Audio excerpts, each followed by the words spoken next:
चक्कर में पड़ल पीछे पुलिस गए भागे में गेलो जानू हड्डी मर्चिस गए पकड़े लाया वो घरे खिसने गे जान 20 करबो 25 में पकड़े लाया वो घरे खिसने गे जान 20 करबो 25 में तोरे चक्कर में पड़ल थाना पुलिस गए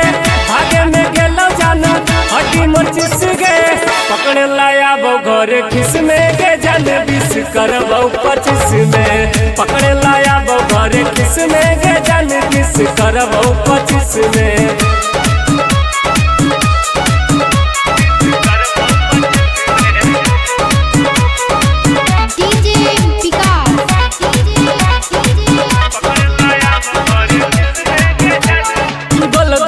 घूमबे की मोरिंदा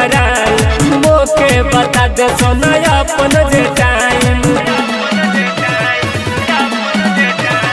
गोलघर घूमबे की मोरिंदा मोके बता दे सोना अपन जे टाइम करबो नहीं जाके हम पुला पर बैठ गए आगे में करिया नहीं सोना तू लेट गए पड़ल हो पुलिस हमर खिस में गे जान 20 करबो 25 में पकड़े लाया वो घरे खिस में गे जान 20 करबो 25 में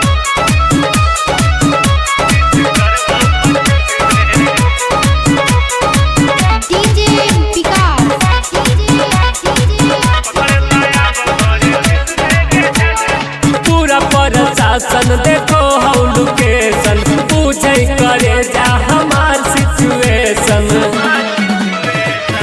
करे जा